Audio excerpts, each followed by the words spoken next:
Gracias, un placer estar de nuevo con ustedes. Vamos a tratar a continuación el tema de la movilidad urbana.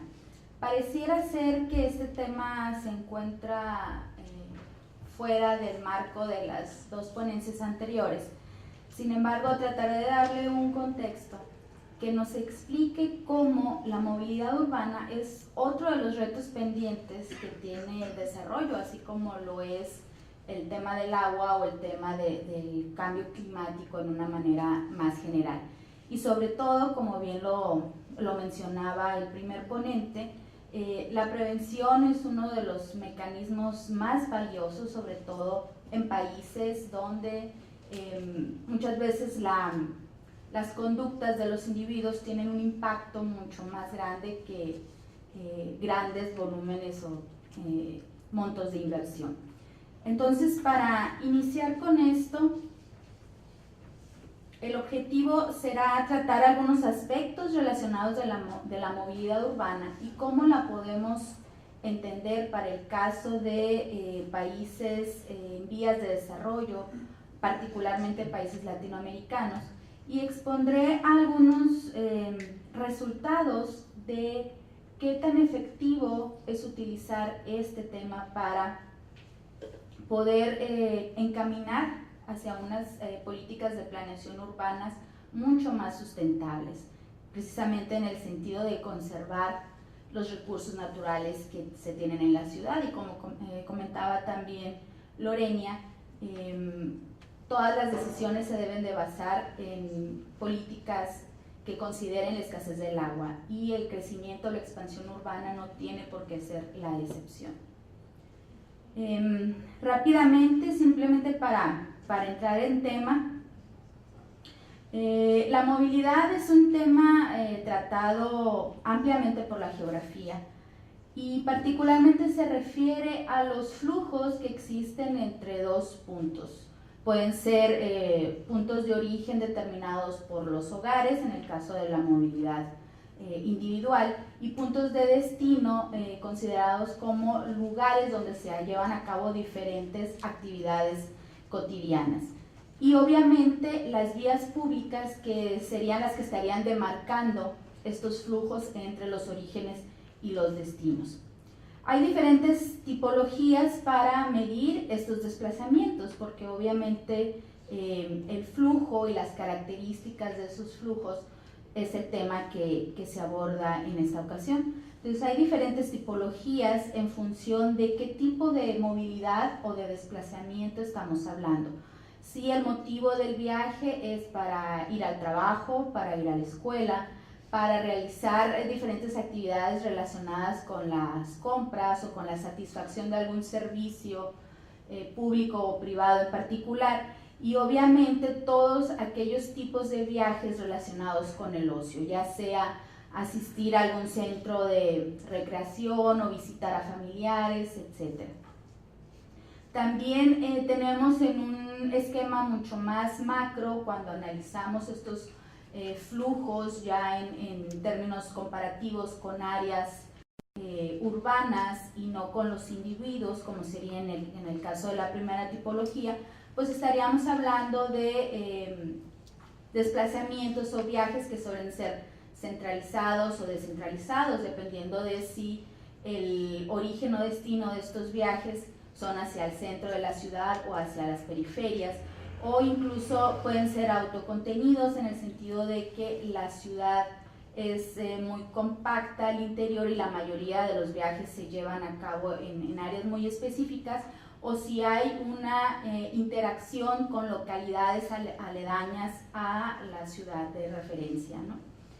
Entonces, los mayores retos que enfrenta este problema de la movilidad es la congestión, y aquí es donde se desprenden todos estos problemas de la contaminación. Obviamente mayores niveles de congestión, que implica que los ocasionan mayores desplazamientos, más controlados, más concentrados, menos planeados, va a originar altos niveles de congestión, lo que es una fuente potencial de contaminación, y uno de los elementos que explican esta situación del calentamiento global.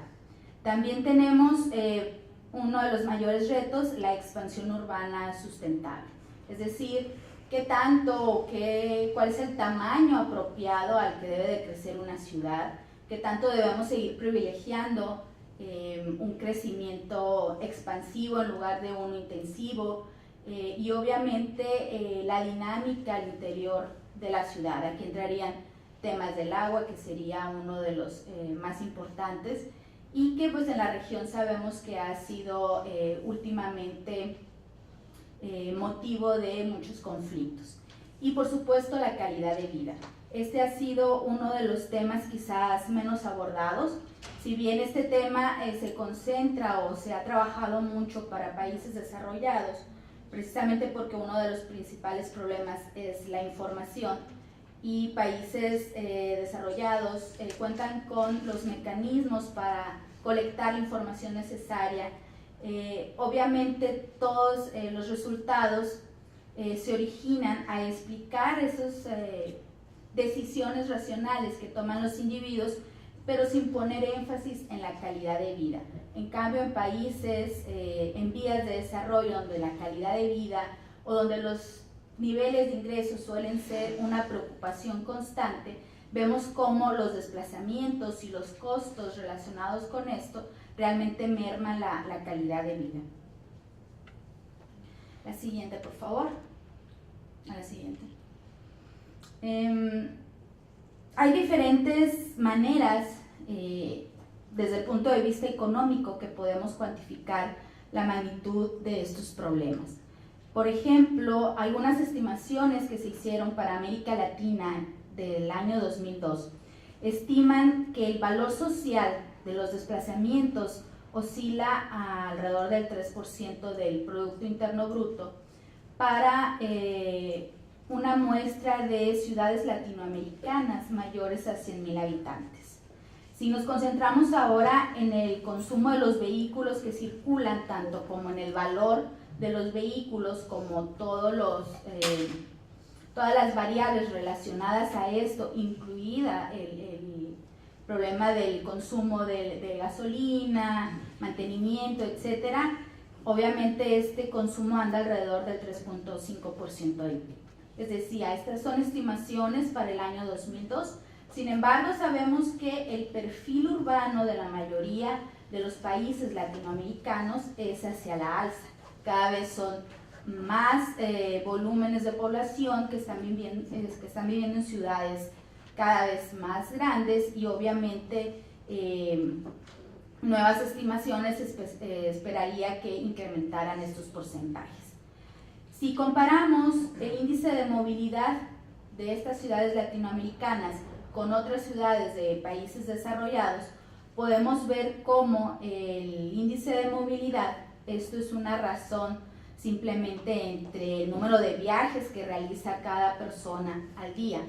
Vemos cómo en el caso de las ciudades latinoamericanas está, a excepción de la Ciudad de México, alrededor de 2. La Ciudad de México se encuentra en 2.5. Las personas que viven ahí tienen relativamente más movilidad en comparación a Buenos Aires o a Río de Janeiro. Pero si comparamos esto con la información para ciudades desarrolladas, podemos ver cómo el grado de movilidad es muy inferior al que se presenta, particularmente para el caso de Chicago, que llega casi a 4 puntos. Ese es simplemente un indicador que nos da idea de cómo de alguna manera puede haber una relación entre la movilidad con el grado de desarrollo económico. Y obviamente esta relación tendría que estar respaldada precisamente no solo por el grado de desarrollo, sino también por los patrones que hay en cuanto a las actividades sociales y económicas que se realizan en cada una de las ciudades en particular. La siguiente, por favor.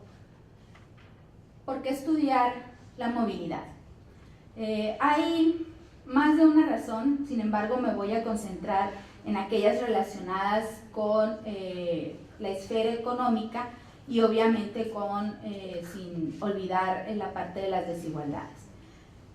La tradición de los países desarrollados en el estudio de la movilidad se concentra especialmente en investigar si las decisiones que toman los individuos en torno a la distancia de los desplazamientos, la dirección, el flujo, etcétera, todas estas variables son decisiones realmente racionales.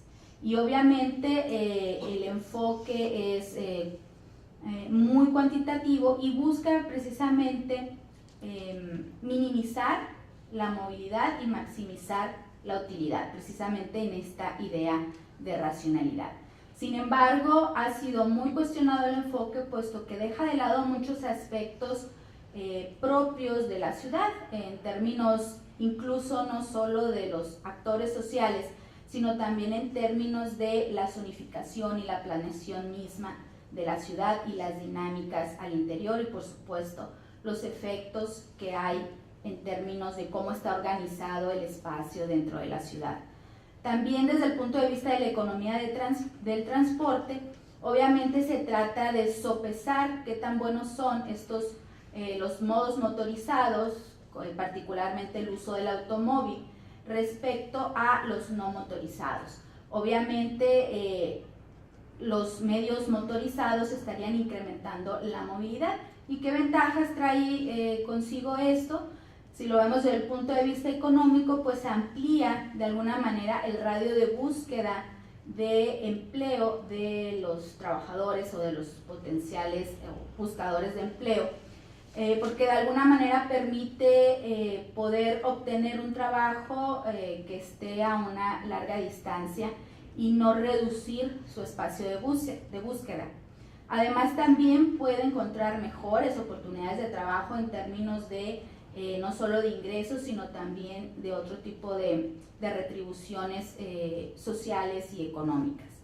Si lo vemos desde el punto de vista de la competitividad de la ciudad, hay numerosos estudios también que indagan sobre cómo una mejor movilidad dentro de la ciudad estaría propiciando o estaría aumentando la probabilidad de atraer nuevas inversiones a la ciudad. Y por supuesto, en el aspecto de las desigualdades, obviamente, entre más grandes sean las desigualdades entre los grupos sociales, estaría habiendo menos movilidad. Y hay una serie también de aspectos al interior de esta dimensión de las desigualdades que analizan, por ejemplo, cómo la movilidad urbana y la oferta de transporte colectivo puede incrementar los niveles de pobreza e incluso propiciar y aumentar la exclusión social. También desde el punto de vista de la perspectiva de género hay estudios muy interesantes precisamente de cómo ciertas restricciones demográficas y familiares determinan de alguna manera desplazamientos más cortos o más largos para el caso de las mujeres. También como los grupos vulnerables, sean adultos mayores, inmigrantes, grupos indígenas o cualquier otro grupo, obviamente se ve afectado también por estas decisiones de movilidad. Hay estudios muy interesantes de la geografía de salud donde pretende precisamente ver cuál es la movilidad de ciertos grupos sociales, ya sea de discapacitados o ciertos grupos con alguna enfermedad en lo específico. Y obviamente también la idea de los espacios de vida en un enfoque mucho más cualitativo sobre cuáles son las prácticas cotidianas de los individuos y cómo se relacionan con la ciudad. La siguiente, por favor. Estos son algunos indicadores sobre los desplazamientos según modo de transporte. Podemos ver en la primera gráfica cómo comparando varias ciudades de América Latina y los viajes que realizan para todos los propósitos, sea para ir al trabajo, para ir a la escuela, de compras, etc. Hay en algunos países hay una mayor proporción hacia el uso del automóvil, como los medios motorizados privados, y hay una proporción también que oscila y es muy diferente respecto a los medios motorizados básicamente en el caso del transporte público o colectivo, y obviamente los no motorizados, en los que estaríamos incluyendo desplazamientos que se realizan a pie o en bicicleta, ¿no? Y podemos ver cómo en el caso de la Ciudad de México, por ejemplo, hay una proporción muy importante en el caso de transporte colectivo, evidentemente influenciado por el sistema del metro y obviamente otros servicios de transporte. Lamentablemente son casos de ciudades latinoamericanas. Si bajamos el tamaño de ciudad, pues obviamente vemos como en ciudades medias o en ciudades más pequeñas la relación suele ser diferente. Pero es importante resaltar como en el caso de Curitiba, en Brasil, que se ha puesto desde hace algunos años como el ejemplo idóneo de planeación urbana, existe un balance entre los tres diferentes modos de transporte: motorizado privado, motorizado público o colectivo y no motorizados. Y la mayoría de las ciudades de Brasil presentan también un balance entre estos tres modos de transporte. En el caso de los modos de transporte por motivo de desplazamiento, pues vemos un predominio del uso del auto principalmente, tanto para ir al trabajo, de compras, a la escuela, etcétera. Pero vemos también cómo esta es una tendencia para los países, una muestra de 11 países de la OCDE donde se incluyó México. Y obviamente la mayoría de la muestra tomada fue en las grandes ciudades. Entonces, si queremos saber un poco qué es lo que pasa en ciudades medias o específicamente en nuestras ciudades, en la siguiente, por favor, podemos observar cómo en el caso específico de México, los desplazamientos por motivo de trabajo, que son los desplazamientos más importantes que se realizan en las ciudades en términos de la frecuencia de los viajes y de la importancia que tienen para la dinámica urbana, y sobre todo porque son los viajes cotidianos más frecuentes durante los días laborables, están obviamente representados en una mayor proporción por el uso de medios motorizados. Y los no motorizados, alrededor del 10%, por ejemplo, de los trabajadores utilizan este medio de transporte. En el caso de la ciudad de Nogales y de Ciudad Obregón, en Sonora, empleando los resultados de la encuesta Empleo y Calidad de Vida que aplicó el Colegio de Sonora, podemos ver cómo el auto sigue siendo predominantemente el modo de transporte en estas ciudades, pero vemos un caso interesante particularmente en los medios no motorizados. En el caso de Ciudad Obregón, por ejemplo, la proporción es mucho más elevada en comparación a Nogales e incluso con el caso del reporte de la OCDE. Esto obedece básicamente a que muchos de los trabajadores en Ciudad Obregón utilizan la bicicleta como un medio importante de transporte. Entonces, obviamente, esto arroja ideas interesantes sobre hacia dónde dirigir futuras investigaciones. La siguiente. Si vemos esto en función del tiempo de los desplazamientos, podemos ver cómo evidentemente el uso del automóvil en comparación con otros medios motorizados como el autobús o el microbús, etcétera, tiene tiempos de traslado mucho menores. Sin embargo, utilizar la motocicleta o el taxi representa en esta gráfica valores menores en términos de tiempo porque obviamente son recorridos más cortos. Si tratamos de enfocar esto en el caso de México, lamentablemente les comentaba en un principio, uno de los principales problemas es la información. INEGI colecta escasamente información relacionada con los desplazamientos y no es posible tener información muy desagregada. Sin embargo, podemos ver que en el caso de México los desplazamientos varían entre 25 a 30 minutos y hay diferencias importantes por áreas geográficas. La encuesta nacional de uso del tiempo divide la muestra de las personas entrevistadas en 4 regiones. y obviamente en las regiones del centro del país presentan tiempos de desplazamiento mayores. Si comparamos en el tiempo qué es lo que ha ocurrido, vemos que los tiempos de desplazamiento se han reducido en 15 minutos de 2002 a 2009, comparando ambas encuestas de uso del tiempo.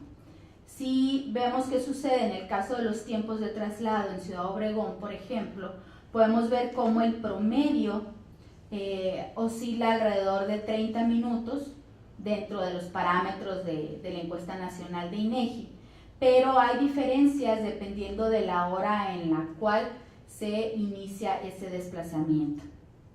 Si en el caso de viajes al mediodía y en la tarde hay un mayor tiempo de los traslados.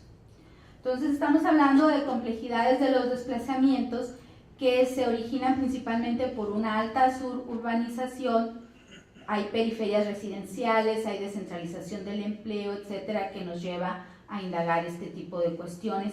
Hay un crecimiento muy importante del parque vehicular y por tanto de la congestión y de los desplazamientos que se hacen por este modo de transporte. Y más importante, hay un aumento del número de trabajadores por hogar. Estos son, la siguiente por favor, los resultados que aparecen en esta diapositiva son para el caso específico de Obregón y podemos ver cómo del año 2000 al 2010, por ejemplo, el número de hogares con un trabajador era de 46.5, se redujo a 44.6 y en el caso de hogares con 3 trabajadores y más se elevó de 12.2 a 22.2. Entonces estamos diciendo que cada vez estos desplazamientos son más complicados y producen más congestión porque son ahora más trabajadores por hogar. La incorporación de la mujer al mercado laboral ha sido también un factor importante y por supuesto de los jóvenes y de los familiares que necesitan o que buscan un empleo para complementar el ingreso familiar. Hay diferentes modelos para tratar de explicar qué es lo que induce a los ciudadanos, a los transeúntes, a tomar ciertas decisiones en cuanto a los patrones de desplazamiento. Pero no vamos a indagar mucho en esto. La siguiente, por favor. En función de eso, se realiza un estudio para el caso de Ciudad Obregón. En el caso particular de Ciudad Obregón, pues tiene una estructura con varias localidades aledañas, de tal manera que no solo hay desplazamientos al interior de la ciudad, sino también de la ciudad hacia los diferentes pueblos que rodean esto. Y obviamente esto incrementa la complejidad. Obviamente son desplazamientos que realizan personas de bajos ingresos, alrededor del 2%, de 2 salarios mínimos, y tienen gastos en transporte público de alrededor de 130 pesos al mes. Simplemente para ejemplificar. En el caso de Ciudad Obregón podemos delimitar un sinnúmero de grupos para poder investigar esto y prácticamente estaríamos hablando que los desplazamientos suelen ser muy complejos y es muy difícil encontrar patrones perfectos, pero estamos hablando precisamente de que esta distancia de los desplazamientos puede variar de 1 kilómetro hasta más de 9 kilómetros. Entonces tratar de encontrar esas explicaciones resulta una tarea difícil. Y la mayoría de las personas que realizan estos desplazamientos estarían en el rango de un salario mínimo. Entonces estamos hablando de impactos muy importantes en los niveles de ingreso y en los niveles de bienestar.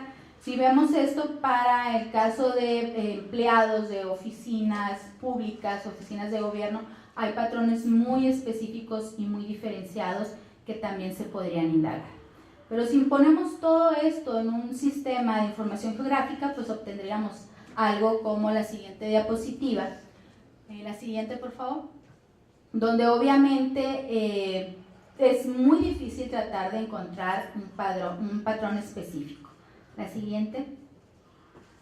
Estos son algunos resultados. La siguiente, por favor. Perdón, la anterior.